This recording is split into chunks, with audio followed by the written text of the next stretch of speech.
Capítulo 52. Presión en tierra. Día 3 desde la entrada de Japón en la guerra, cierto bosque al noroeste de Kelseki. Ejército de Tierra del Imperio Grabalcas, 4 División Blindada, 19 Regimiento de Reconocimiento. Un bosque gélido en pleno febrero. No nevaba, pero el frío era tal que el suelo estaba completamente congelado. A través de ese bosque, un pelotón de infantería de Grabalcas avanzaba sigilosamente. Sin embargo, de repente, fueron blanco de un tiroteo enemigo. Las balas de 5,56 milímetros pasaron rozando. Los soldados que se percataron se arrojaron al suelo o buscaron cobertura de inmediato, pero varios de ellos cayeron abatidos en esos pocos segundos. Emboscada. A las 12 en punto, mucha infantería enemiga. Respondan al fuego. Eliminen a los soldados japoneses. En cuanto los hombres que iban en vanguardia notaron el ataque, el comandante gritó y comenzaron a contraatacar usando los gruesos troncos de los árboles como escudos. En sus manos empuñaban rifles automáticos de modelo reciente que, junto con su munición especial de calibre medio, deberían haber demostrado una potencia de fuego superior. Sin embargo, el enemigo parecía poseer rifles similares, y el sonido agudo de ráfagas cortas y precisas, un continuo ta-ta-ta-ta, resonaba sin cesar, mermando poco a poco a los soldados del imperio. Maldición, la precisión es demasiado distinta. Un soldado que disparaba desde la sombra de un árbol no pudo soportar el intercambio de disparos ni la altísima cadencia enemiga. No tuvo más opción que encogerse y ocultarse. Los rifles automáticos del enemigo no solo podían disparar en ráfagas, sino que su precisión era increíble.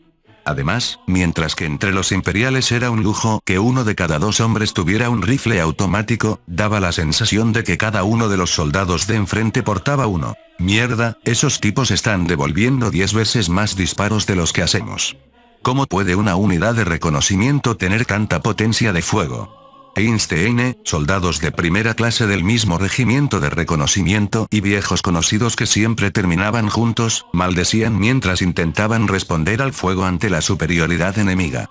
Debido al mal camino, habían dejado atrás sus motocicletas de reconocimiento, pero habían desmontado la ametralladora de propósito general modelo 34 para disparar. Intentaban contener y suprimir al enemigo que se aproximaba. Sin embargo, no lograban verlos con claridad. Quizás usaban uniformes de camuflaje avanzados, pues para el ojo humano solo eran visibles los fogonazos desde donde disparaban. Usando eso como referencia devolvían el fuego, hasta que Ains divisó una silueta flanqueándolos por la derecha. Eine, a la derecha. Nos están rodeando. Ya lo sé. Eine, algo irritado por las indicaciones de su compañero, giró la ametralladora hacia esa dirección. Realizó varias ráfagas cortas hacia las siluetas que se movían entre los árboles, pero de pronto, con un clic seco, la cinta de munición se terminó. Rayos, me quedé sin balas. Déjala ahí, ya nos retiramos. No digas estupideces, es la única ametralladora del escuadrón. Eine, vengan rápido. Nos van a alcanzar. El jefe de pelotón los urgía desde atrás.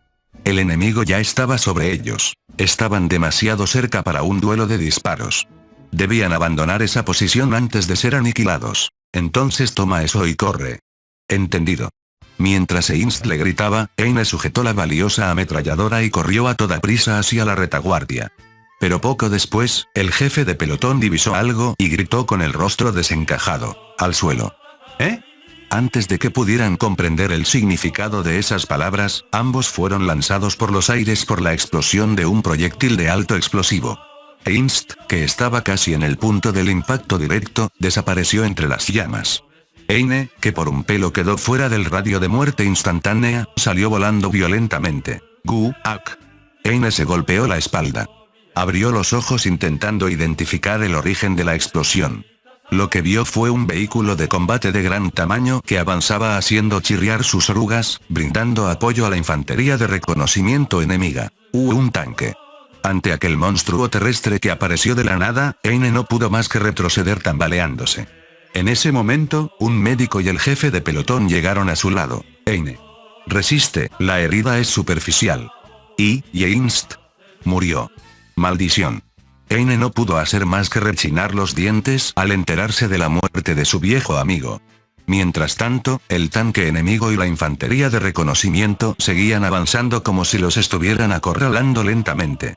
El jefe de pelotón observaba la escena desde la sombra de unas rocas mientras un subordinado le pedía instrucciones. Jefe, ¿qué hacemos? Con nuestro equipo no podemos hacer nada. Retirada. La decisión del jefe fue rápida. Dado que la unidad no contaba con personal ni equipo para combate antitanque, no tuvieron más opción que abandonar su misión inicial de reconocimiento. Al mismo tiempo, cuartel general de la 4 División Blindada. Jefe de Estado Mayor. La fuerza de ataque del enemigo supera nuestras expectativas. A este paso, será difícil mantener la línea del frente. La 2 compañía del 19 Regimiento de Reconocimiento hizo contacto con tanques enemigos. Se están retirando de nuevo. Maldición, esto se puso feo. La situación no era favorable y el jefe de Estado Mayor gruñía dentro de la tienda del cuartel general. Sus rostros eran sombríos. A través de la radio, se sucedían informes desastrosos de cada unidad. En ese momento, el comandante de la división, el general de brigada Borg, regresó de inspeccionar el frente en un avión de observación. Sus subordinados le saludaron y Borg preguntó por la situación apenas puso un pie en tierra. Soy yo. ¿Cómo va el frente? No va muy bien que digamos. La 4 División Blindada tenía a su cargo 3 sectores. Primero, el sector cerca del pueblo de Masitsu, al noroeste de Kelseki, donde estaba apostado el grupo de combate Shedal, liderado por el coronel Shedal. Estaba compuesto por el 22 Regimiento Blindado, el grueso del 21er Regimiento Blindado, un batallón de infantería y uno de artillería. Segundo, el sector en el pueblo de Kisaka, al suroeste de Kelseki, defendido por el grupo de combate Chii, liderado por el coronel Chii. Estaba compuesto por un destacamento del 21er Regimiento Blindado, un batallón de infantería y uno de artillería. Y finalmente, estacionado en la pequeña ciudad de Perialo, un punto estratégico de transporte donde convergen varias carreteras principales que conectan ambos pueblos, se encontraba el grupo de combate Sione, liderado por el coronel Sione, compuesto por los regimientos blindados 11 y 12, además de infantería y artillería. Combatían divididos en estos 3 sectores. Cabe mencionar que la 4 División Blindada no era la única en la zona. En el frente norte estaba desplegada la 11 División Blindada y en el sur la 8 División de Granaderos Blindados, operando con formaciones similares. En todos los sectores la estrategia de retraso ha tenido cierto éxito, pero la cuestión es cuánto tiempo más podrán resistir. Las actividades del 19 Regimiento de Reconocimiento tampoco están dando frutos. En lugar de limpiar a las pequeñas unidades enemigas dispersas, están siendo repelidos por las unidades blindadas que las acompañan. Estas pequeñas unidades eran en realidad batallones de combate de reconocimiento, formados a partir de las secciones de exploración de la 2 y la 7 División. Estas unidades contaban con varios tanques tipo 10, los cuales habían asestado golpes contundentes al 19 Regimiento de Reconocimiento, devolviéndoles el ataque con creces.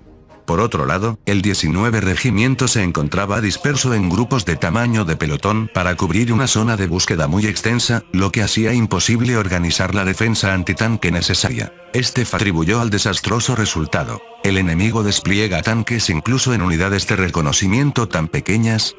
Según los informes previos de la guerrilla, no se suponía que el oponente consistía apenas en 2 brigadas blindadas. El ejército de tierra del Imperio Grabalcas había recopilado información previa a través de guerrillas y otros medios, logrando obtener ciertos datos sobre la 2 y la 7 División, incluyendo su ubicación general. Sin embargo, cuando intentaron obtener detalles sobre su organización y armamento, la persistente interferencia del Ministerio de Información hizo que casi no obtuvieran resultados. Así, llegaron al combate con muy poca información sobre el poder real del enemigo.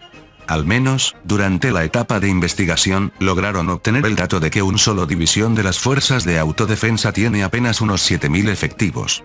Debido a esto, las fuerzas aliadas juzgaron que la fuerza de la 2 y la 7 división era equivalente a la de una brigada. Si el enemigo tiene el tamaño de una brigada, deberíamos superarlos en número, pero parece que no son un oponente que debamos subestimar. Jefe de Estado Mayor, aunque sea poco, ¿tiene alguna información detallada sobre el enemigo? ¿Sí? He recopilado los informes actuales. Por favor, observe esto. Ante la pregunta del general de brigada Borg, el oficial de inteligencia ya había terminado de anotar en el mapa sobre la mesa los informes que llegaban de cada unidad. Borg observó las líneas de frente dibujadas en el mapa, las piezas que representaban a sus aliados y las rutas por las que el enemigo estaba avanzando. Primero, hemos identificado los nombres de algunas unidades que atacan en cada sector. Su fuerza principal son las dos brigadas blindadas, la 2 y la 7 división, pertenecientes al ejército del área de Valkyrus del ejército japonés. Debido a la interferencia en las comunicaciones, no conocemos su despliegue exacto, pero según las pocas transmisiones y los reportes de mensajeros, esta es la posición estimada actual. Basándose en la información recolectada, el oficial de inteligencia colocó piezas rojas que representaban al enemigo. Al ver esto, Borg se llevó la mano a la barbilla y soltó un pequeño gruñido. Como se puede ver por estas posiciones, el enemigo centra sus ataques en regimientos blindados, acompañados por numerosas unidades de granaderos blindados, ejerciendo presión sobre las llanuras frontales. Están ignorando puntos clave como pueblos o ciudades. Parece que su objetivo es la ruptura del frente y el cerco. Su velocidad de avance es asombrosa. Hace apenas mediodía, el frente debería haber estado 10 kilómetros más adelante. Según los comandantes de cada línea, las unidades blindadas enemigas son más poderosas de lo esperado. Al parecer, toda su formación está compuesta por tanques masivos que podríamos llamar tanques pesados. Nuestro ejército, compuesto principalmente por tanques medios, está sufriendo una lucha sumamente difícil. ¿Toda su formación son tanques pesados? Sí. Se informa que estos tanques pesados enemigos poseen un rendimiento extremadamente alto en blindaje, artillería y movilidad. Así que su intención es cubrir su inferioridad numérica con calidad. A Borg le costaba comprender la organización de las unidades blindadas de Japón. Entendía que eran una existencia que no podía medirse con el sentido común, pero al enfrentarlos en la realidad, su naturaleza atípica era inconmensurable. Además, cada regimiento blindado parece estar siempre acompañado por unidades de granaderos blindados de tamaño de 1 a 2 compañías. También se han confirmado vehículos blindados pesados y artillería en varios puntos. Tampoco entiendo bien su despliegue, ¿por qué necesitan dividir tanto a sus unidades? Normalmente, no sería extraño que atacaran todos a la vez con una masa mucho mayor. Es solo una suposición, pero ¿no será que el ejército japonés carece de personal?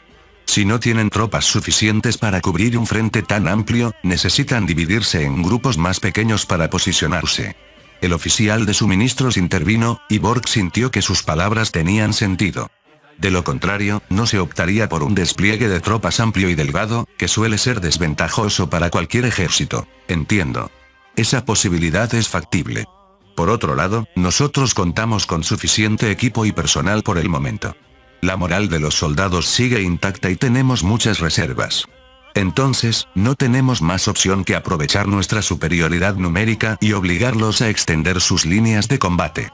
El general de brigada Borg organizó sus pensamientos rápidamente y tomó una decisión. En situaciones como esta, es mejor dar las órdenes lo antes posible. Operador. Comparta esta información con todas las unidades en el frente. También con el ejército de milicial. Vamos a atraer al ejército japonés, que presiona por el frente, hacia el sur para obligarlos a estirar sus líneas. Entendido. Me encargo de inmediato. Tras dar instrucciones concisas al oficial de comunicaciones y confirmar que todos empezaban a moverse con prisa, Borg se acarició la barba, sumido en sus propios pensamientos. Supongo que no queda más remedio que pedirle a las unidades antitanque que resistan hasta que los preparativos estén listos. Borg sintió una mezcla compleja de lástima y disculpa hacia las unidades antitanque, que seguramente serían las primeras en sacrificarse por el bien de la división. Fin del capítulo 52. El link a la historia del autor y el link a la historia en español estarán en la descripción.